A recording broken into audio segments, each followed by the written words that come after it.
ya kwamba tupange ajira ya hawa vijana. That is the reason why we are doing housing. Na jambo la tatu, why we are doing housing. Nimewaambia we are doing housing because we want to create jobs. We are doing housing because we want to move our industry. We want to enhance our manufacturing. Na ndio mumeona hata katika budget yetu hii tumesema wale wanaoleta simiti kutoka nje, wale wanaoleta chuma kutoka nje watalipa ushuru, kwa sababu tunataka simiti itengenezwe hapa Kenya. Tuko na uwezo ya kutengeneza simiti. Katika hiyo mahali simiti inatengenezwa, vijana wetu wataajiriwa. Tunataka chuma, ile watu wanaleta chuma kutoka nje, tunataka tuwaambie chuma, tuko na viwanda ambaye inatengeneza chuma hapa Kenya. Ile chuma inatoka nje, tutalipisha ushuru. Kwa sababu tunataka chuma itengenezwe Kenya, vijana wa Kenya wapate ajira. Ama mnataka tuendelee kulete chuma kutoka nje na simiti? Sisi tutengeneza hapa nyumbani kama kuna mpango ya kutengeneza. Pia nimesema hata ile furniture, watu wanaenda China, wanaenda wapi kununua furniture. Na vijana wetu hapa wanahangaika na randa hapa, wanahangaika na kazi hapa. Tumesema kama wewe unataka kulete furniture, hii kitanda, imagine. Mtu anaenda kununua kitanda China. Mtu anaenda kununua meza. Mtu anaenda kununua kiti ya kukalia kutoka China. Tumesema katika hii budget tunaweka 30% excise duty kama unataka kulete meza na kitanda kutoka China. Kitanda tutaenda hapa Embu tutengenezewe, kuna vijana wanafanya kazi pale. Ama mnasemaje? How are we going to grow our manufacturing if we continue to import even the things the young people of Kenya can produce? Hawa vijana tunawapeleka TVET, tunawapeleka kwenda kufanya kazi gani TVET? Wanaenda kujifunza ufundi ya nini? Kama tunaenda kulete ati kitanda na kiti kidogo huko sijui wapi. Sio ni ukumbavu? ama ni aje? So tunaelewana? So hiyo ndio sababu tunapanga mambo ya housing, because we want to create opportunities for young people to work in our country. Number one. Number two, we want to grow our own industries, and we want to grow our own local manufacturing because it is important. Tunaelewana? Na ndio tumesema ili hiyo kazi ifanyike. Wacha niseme the third issue. Jambo la tatu, nataka mnielewe vizuri. Why are we doing housing? Kenya, tuko na slums, including in Embu. Tuko na slums Kenya, among the fastest urbanizing countries in the world. While urbanization elsewhere is about 3.7%, Kenya is at 4.4%. 68% of all our people by 2050 will be living in towns. 68%. Either they will be living in slums, in towns, or they will be living in affordable houses if we have our plan right now.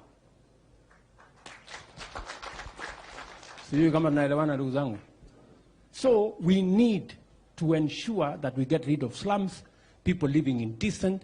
Dignity of the people of Kenya is very important. Ya muhimu hata zaidi. Sisi tunalalamika sasa iko shida ya unga. Si ndio? Unga imepanda, chakula imepanda, gharama ya maisha imepanda, na ni kweli. Lakini tusipochunga, tukiendelea kukatakata ile shamba tungetumia kuzalisha chakula, iwe ni mahali ya kuishi. Na Kenya, it is obvious that there are many counties, I don't want to say which ones, that they are slowly degenerating into rural slums. Kwa sababu ya manyumba kujengwa, watu wanaongezeka, na tunazidi na kugawa ile shamba ambayo tungetumia kuzalisha chakula, sasa tunatumia kwa kuishi. So we need to reverse that. How do we do land consolidation? Tunataka tuhakikisha kwamba sisi tunataka tu kukaa hivi. Hapana, tunataka tuendelee kukaa kienyeji. Si tukue na mpango, ama mnasemaje? Sasa tumesema sisi ambao wananchi hawa wengi mnatulipa mshahara rais analipwa na wananchi. Huyu mjumbe wenu analipwa na wananchi. Msiambiwa analipwa na serikali. Hakuna mtu anaitwa serikali. Serikali ndio sisi, ndio wananchi wa Kenya. Nyinyi mnanielewa? So sisi tunalipwa na wananchi. Mimi napata mortgage ya 3%. Huyu mkunji anapata mortgage ya 3% kununua nyumba. Lakini ule mwananchi ametupigia kura anapata mortgage ya 20%. 17%. Hapo iko ungwana.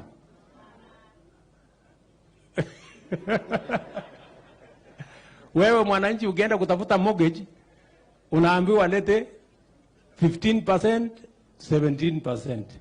Mimi nalipa 3%. Huyu mkunji analipa 3%. So tumesema kwa sababu wananchi hawa ndio wanatulipia mshahara. Na pia na wao tuwapangie ili hata na wao wapate mortgage hata kama haitafika 3%, wacha ifike 5%. Jameni. Iko makosa hapo? Iko makosa? Na katika hiyo mpango tumesema sisi ambao tuko na mshahara yenye nyinyi mnatulipa, sisi tutoe 3%. Mimi nitoe 2,500. Kubaliane. Sisi ambao tumebarikiwa tuko na mshahara, tunalipwa na ushuru ya hawa wananchi. Tuwe na utu.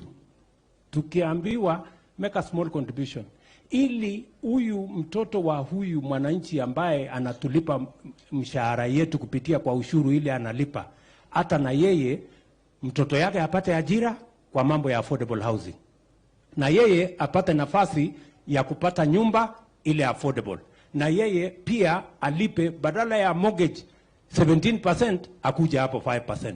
Tungangane hapo sisi wote. Iko makosa hapo? Nasikia watu wengi wananiambia, wewe bwana president, sasa hii kazi ya nyumba hii, nilikuwa naongea na walimu jana. Walimu ananiambia sasa mimi nini yangu ni 30,000. Sasa 3% ni shilingi 900. Hii 900 sasa hii ni pesa mingi sana.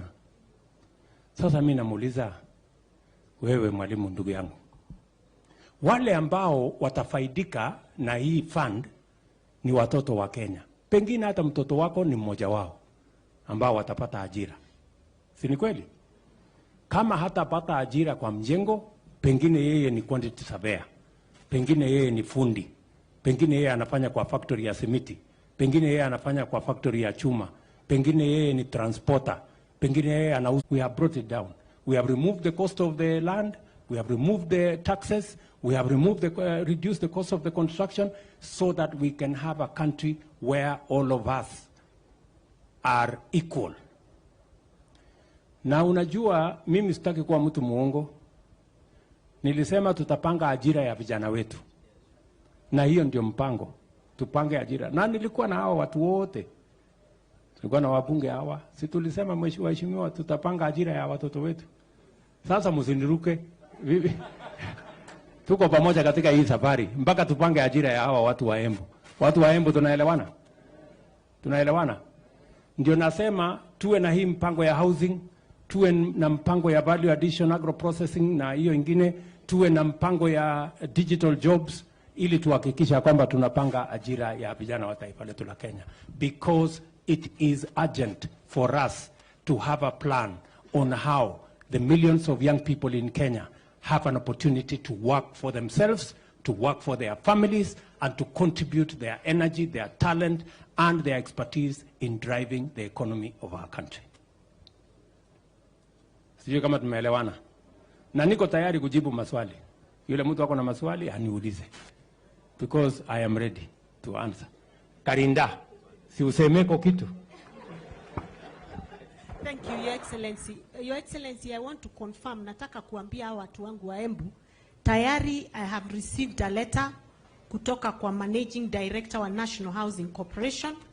Ameniambia nimpatie majina ya vijana wetu mafundi, artisans. Ni kwamba Your Excellency, hao watu ya Embu, shares yao kwa serikali yetu ni kubwa sana. Na kama kuna kaunti inatakiwa ifaidike haraka iwezekanavyo kwa uongozi wako, ni kaunti ya Embu.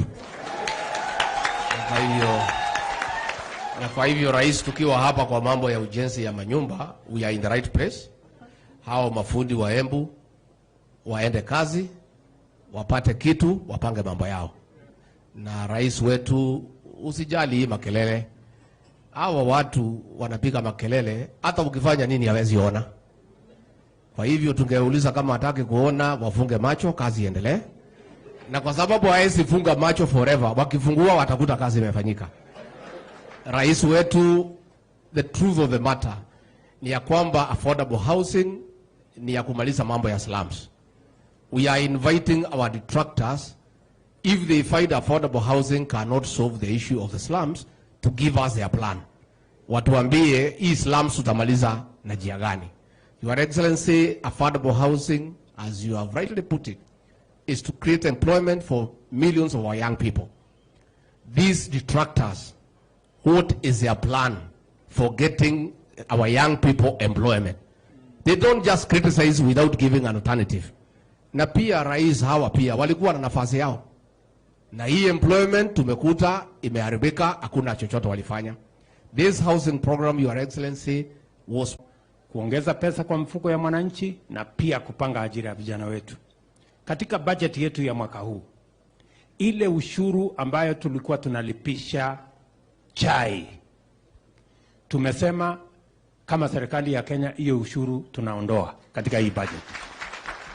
Jambo la pili, ile packaging nimeona mnatumia hapa, hiyo packaging ni quality ya juu, kwa sababu tunataka kutumia kuhakikisha kwamba bidhaa zetu inakaa vizuri na hata tunaweza kutumia kuuza katika soko za nje. Pia kama serikali ya Kenya tumesema packaging material, ile material mnatumia katika packaging ya agricultural products, pia tumesema tunaondoa ushuru kwa packaging material, ndio wakulima wetu wapate nafasi ya kuuza mazao yao, kwa sababu packaging itakuwa bei ya chini na margin ya wakulima itaenda juu. Tumekubaliana vile vile na mambo ya maziwa hapa Embu, na nataka nishukuru huyu mjamaa Chake, anaitwa Chake. Chake, wewe ni uko mbele sana, na nashukuru sana huyu jamaa, kweli alikuja mpaka kwangu huko akaniwekea mambo ya dairy. So sikujua ya kwamba umetengeneza hii kula. Sasa hii kula tutapangana na wewe, ndio? Hapa Embu tunalete coolers 20 mpya.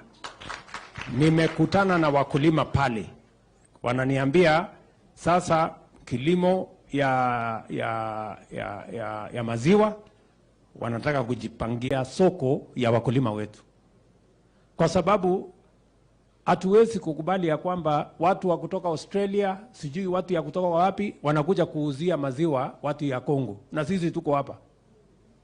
Kwani kazi yetu ni nini? Si hiyo ni soko yetu? Tutajipanga namna hiyo, na nyinyi mkae rada, wakulima mjipange hapo, na tumekubaliana hiyo mpango, tunaendelea pamoja. Kuna mama pale ako na swali, mpatie nini aniulize maswali. Your Excellency, sir, all protocol observed. My name is Tanya Ireri, a lady who started a business with 5 shillings. I'm here representing the youth, the hustler. My company does four services. I'm doing leather production. The governor and both Waziri Kuria has ordered a bag. Now, that bag, it requires 6 youth to do it, all individually placed. And I also do interior design. I employ 10 people to do housing. I've done gift packaging where I do 20,000 gifts. I employ 20 youths who are Form 4 leavers, dropouts. Now, we have a challenge, and I'm challenging you, Mr. President, sir. I want to say thank you, first of all, for the affordable housing. Unfortunately, when mnaniona hapa na kakatajiri, lakini niko nafungiwa hao juzi na tena na landlord Mount Kenya region. We are dying of drought. There are no food drying plants all over. I make sense. Tunakufa na floods, tunakufa na famine. Na yet tunatupa machakula mingi. So easy capis that have been set up, we need to set up drying plants. All these are creating jobs for the youth. Now, after we've done this project, what I want to propose to the government is we do affordable cottage industries. A lot of SMEs right here, they've done quite amazing jobs. They're the Steve Jobs. Steve Jobs started kwa garage. I started in my mom's house. I'm still in my house. That interview that you've just seen about me, that's my house. And a lot of people would like to have a central place. That kabag that Honorable Governor, Her Excellency has ordered, I went point A to do the branding, point B to do the material, point C to do the any inafanya process kwe finding. So uyu hustler mwenye anatry ku grow up, angependa kaholka hii. Anaenda kwa Njuguna pale, anafanywa branding. Anaenda kwa Omera pale, anafanywa cutting. Anaenda kwa Chieng pale, anafanywa stitching. Anaenda kwa Njeri pale, anauziwa lunch. Anaenda kwa, you know, all this under one place. That's why I transitioned from Nairobi into Embu to set up something like this. I bought a land. I started with half an acre. I've just acquired 1.3. I'm yet to do the valuation.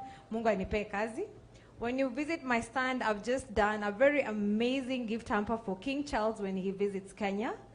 That's a bag for him from Kenya. Has said something that is fundamental. She's struggling to buy land. She's struggling to develop it. It is all in bits and pieces. She wants a place where she doesn't have to buy the land. She doesn't have to travel from this place to that place to consolidate her product. What is the plan, Moses, around the county aggregation and industrial park that will sort out Tanya's problem? Moses. Thank you, Excellency. First of all, unajua watu wa Embu, they are my in-laws. So, Murearo, very good. Your Excellency, the whole idea behind the county aggregation and industrial park is someone like Tanya, who is today actually an orphan or a nomad, business speaking, to find a home.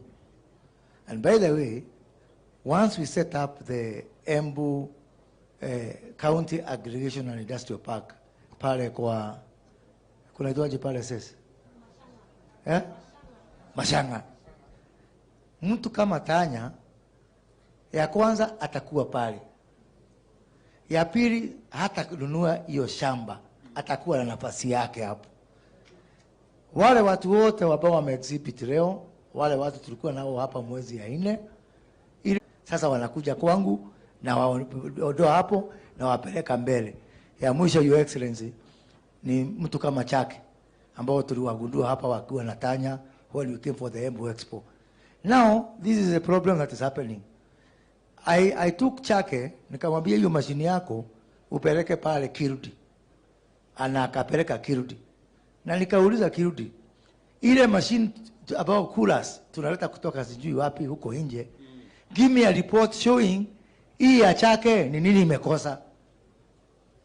Kwa sababu saa hii tutanunua mashini kutoka Poland, kutoka wapi, same quality ya Chake, na halafu tunamwacha Chake bila Chake. Na hapo ni shida. So Chake akaenda pale Kirudi, akapelekwa na kijana anaitwa Fred Nyaga hapa, tunamuita landlord. Kirudi ametoa report. Halafu sasa shida, Kirudi wamemwambia mashini yako iko sawa, sasa enda kwa mtu anaitwa KEBS upate certification. Nikamwambia Chake usiende huko KEBS. Nimeamurisha Kirudi, mtu akipeleka innovation yake pale, ni jukumu yetu kama serikali kwenda kumtafutia leseni zote, hata hiyo ya KEBS. Na pia tumwache akiwa na hata copyright patent.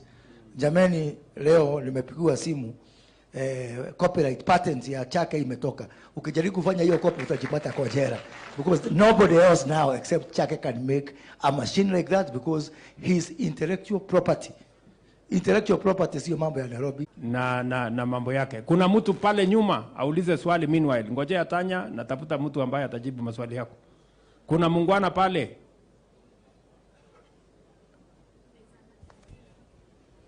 Wapi huyo mtu? Huyo mwenye ako na kilo mingi huyo. Very good. Haya, patia yeye microphone naseme kitu. Just there. Patia yeye tu microphone hapo. Thank you, Your Excellency. My name is Elijah Chalo, and I come from Makueni. Thank you first for this opportunity. And my point is, I finished school in 2017 and didn't find a job. So I decided, let me have some place where I can get some small shop, because I used to broke laptops when I was in campus. And I have a friend who supplies. Now, when I went and found the shop, I asked my friend, what do I need, who sells, to be in this shop? And he gave me the requirements, and I said, let me register. So now, my problem is, anytime you want, there's a disease that comes into every city. As Embu becomes a city, you see some funny money needs from people you don't know. Registrar of companies, you go to another, ukikakaa kidogo unaambiwa nataka certificate ya fire, ukikakaa kidogo unaambiwa nataka certificate, ukikakaa kidogo unaambiwa ya shimo, unakakaa kidogo. So by the time you begin something, no, the county government of Embu knows what they need to do to try and get a single business permit that encompasses all those things in one shot. Can the county, Madam Governor, are you, do we? I am told the CEC trade should be able to answer that question. Jamal.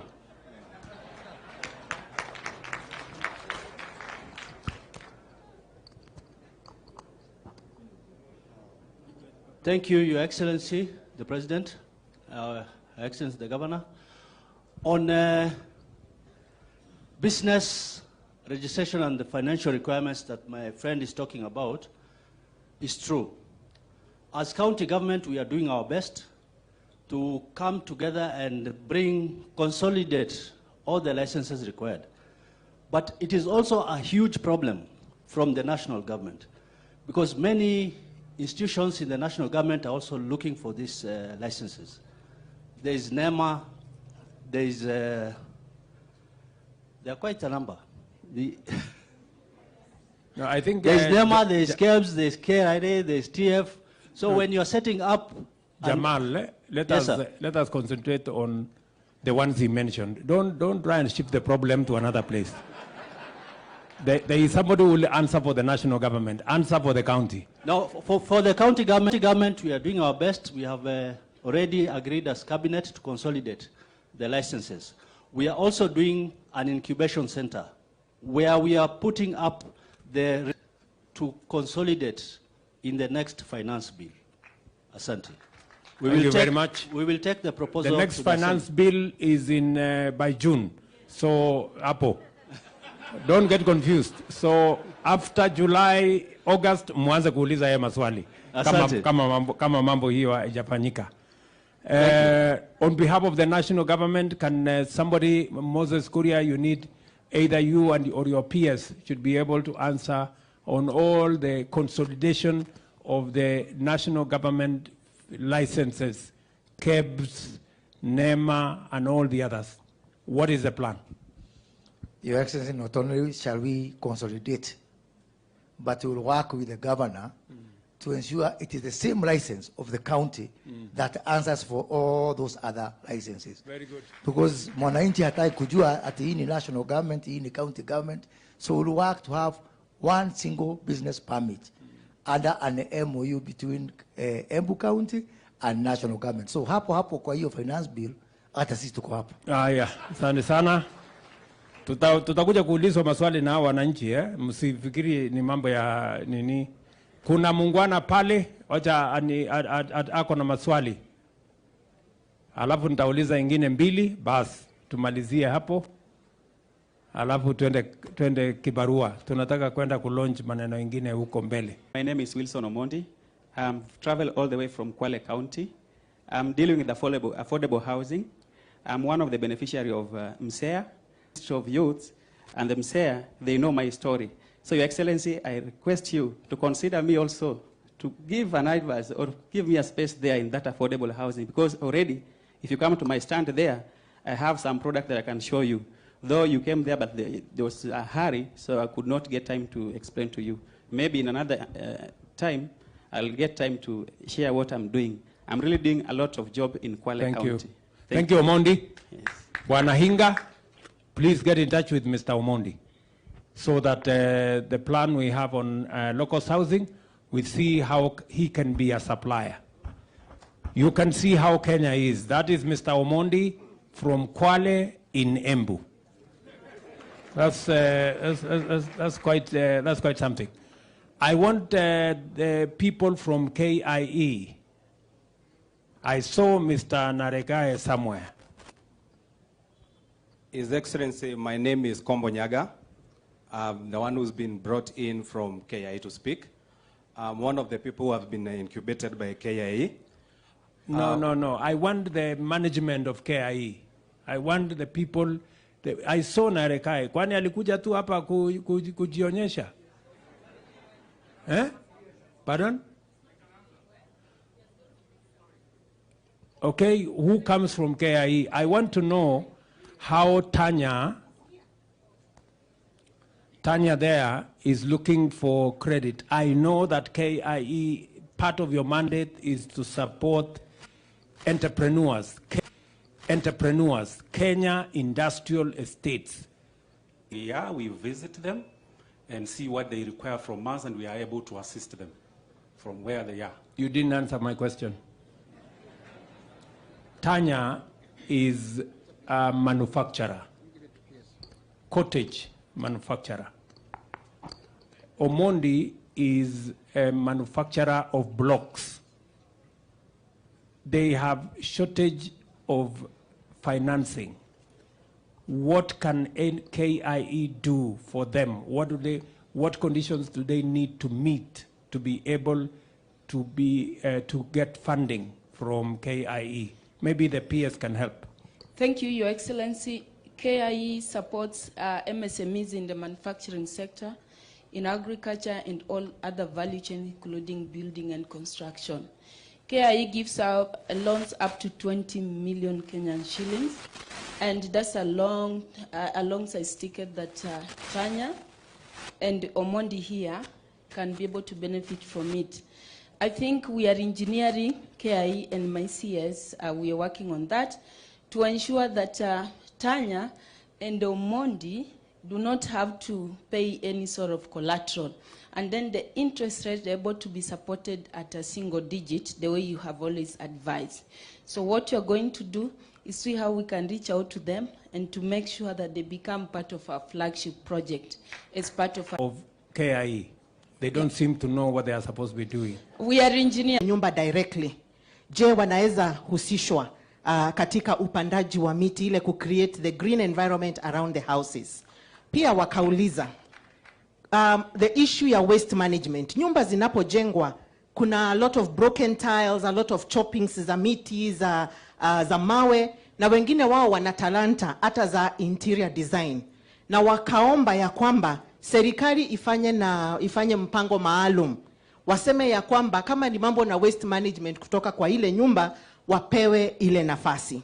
Na pia wakauliza, na katika kuuliza pia wakafanya suggestion ambayo waliomba serikali iconsider.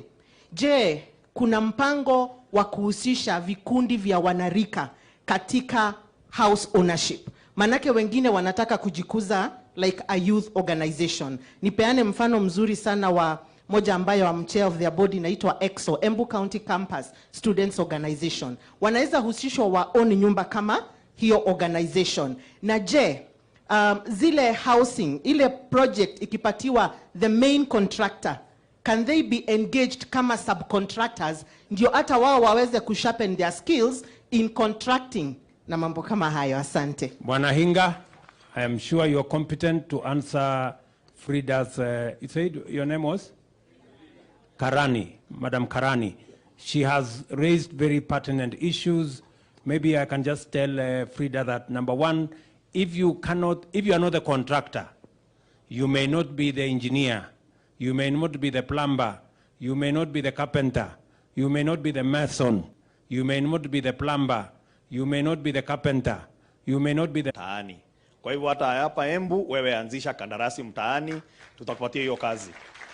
So that is the first thing that we want to do. The second thing, you see this gentleman here ambaye ni driver wa matatu, anaitwa Kigathi.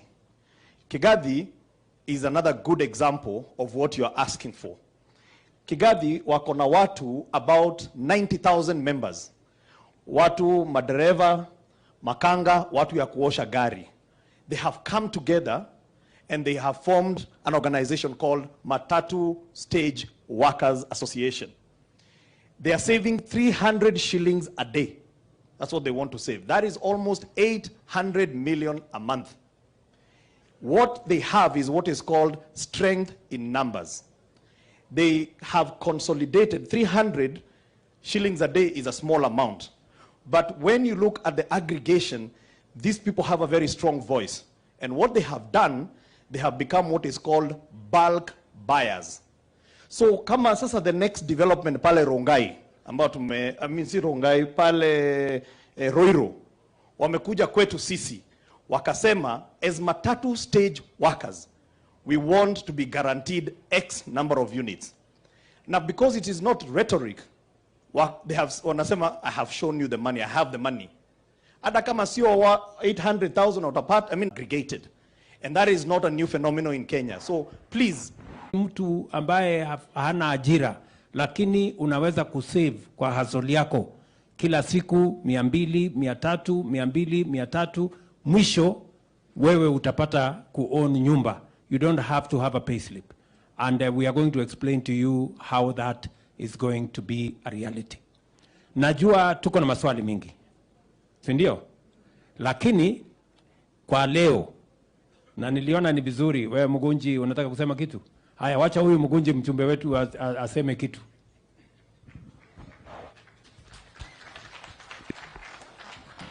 Thank you, Your Excellency, kwa kututembelea tena huku Embu na huku Manyata constituency na hapa pia University of Embu. Ulikuja hapa tena kwa maombi na hiyo siku tuliomba maombi ikaingia deep ndani in heaven. Kwa sababu Your Excellency akiomba Madaraka Day aliomba hatukujoin alikuja na hii maneno yote. Asante sana kwa kutembea. Your Excellency, mimi nataka kushukuru kwa sababu naona umesaidia hawa wananchi wangu. Unajua si hiyo bili inakuja kule National Assembly. Yes. Na mimi nimeona umeuliza wananchi wetu hapa tuna support affordable housing. Hebu nione kama tuna support affordable housing. Sasa mimi naona nimepewa ruhusa ya kwenda kupiga kura bunge. Na kazi yangu itakuwa rahisi. But Your Excellency, on the same kwa hivyo we continue piloting for those projects. Now we are waiting for the sports complex at Njukiri. Hiyo tumeongea na wewe na umeniambia maneno iko horizon. Na pia Your Excellency, mimi nataka kukuambia sasa vile nimefanya hesabu yangu. Tulikuwa tunajenga hii stadium hapa. Na nilikuwa very keen kujua exact number of people wale wana benefit locally na jobs zile zinakreatiwa na hiyo construction. Na in my own analysis, hapo karibu watu 250 wamebenefit na hiyo construction of that stadium. So, as you're putting it right, we have to be ruthless tukitafutia vijana wetu kazi.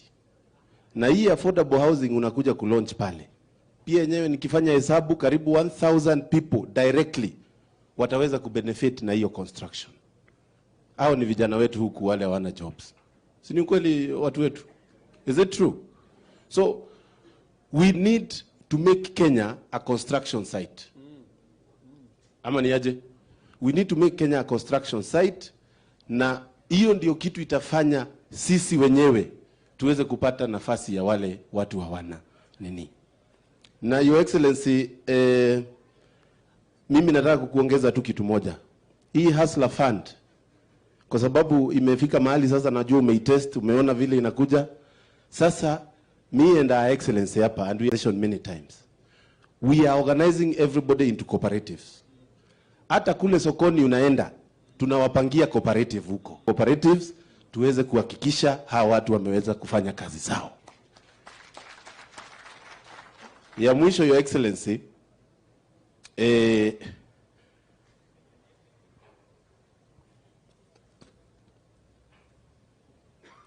Your Excellency, ni maneno ya ICT. Na I'm very happy you are having the lead in the conversation on ICT.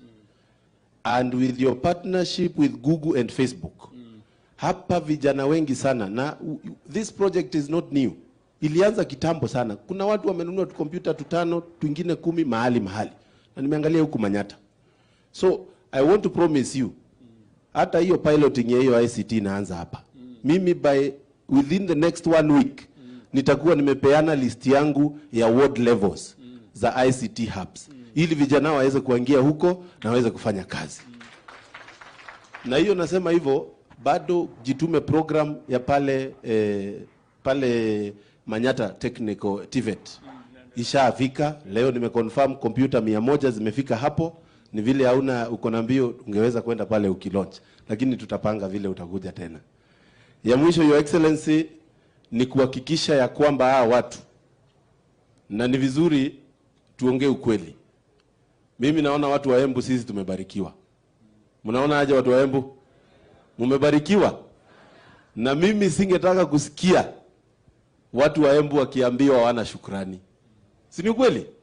Sasa mimi nawaomba, vile serikali inatuhudumia, sisi tukue hiyo information mmepata hapa, ni nyinyi mtaenda kusambaza huko mkionyesha vile maneno. Time tuko na wizara ambaye inashughulika.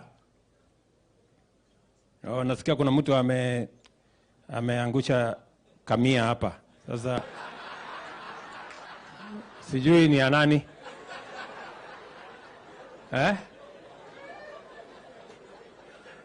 Kama imekosa mwenyewe, asante sana.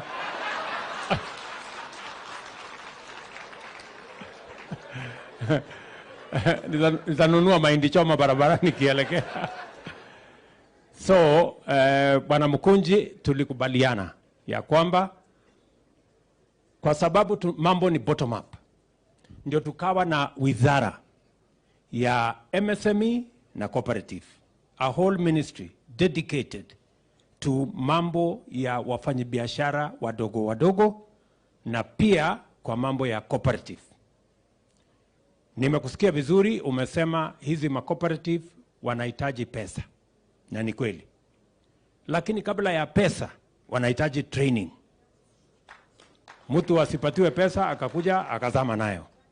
Lazima kwanza tufanye capacity building ya cooperators pamoja na management pamoja na members, ndio waelewe umuhimu ya kuja pamoja na waelewe vile ya kuendesha mambo yao mbele. Hapo.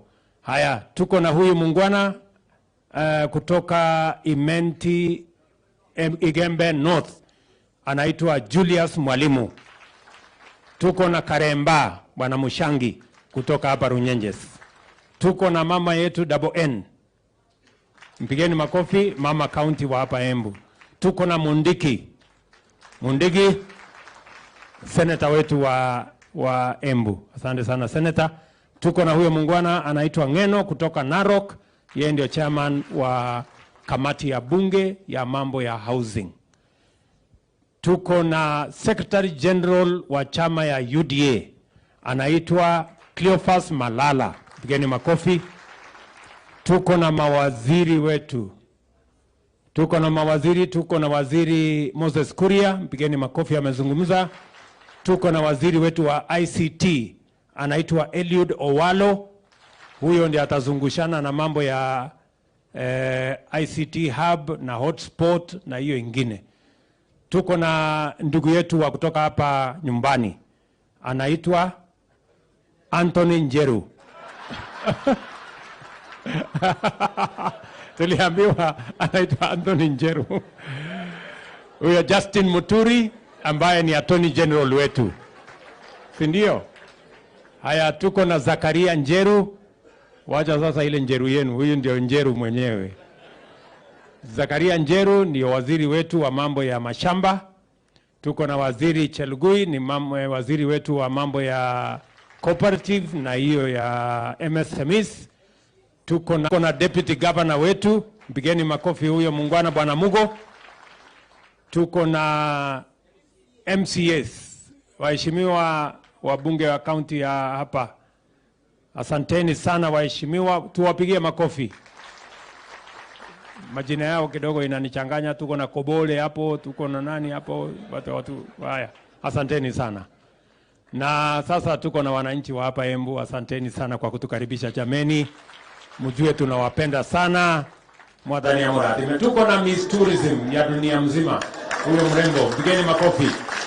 Basi asanteni sana. Mungu awabariki sana na tunawapenda. Thank you very much. Haya basi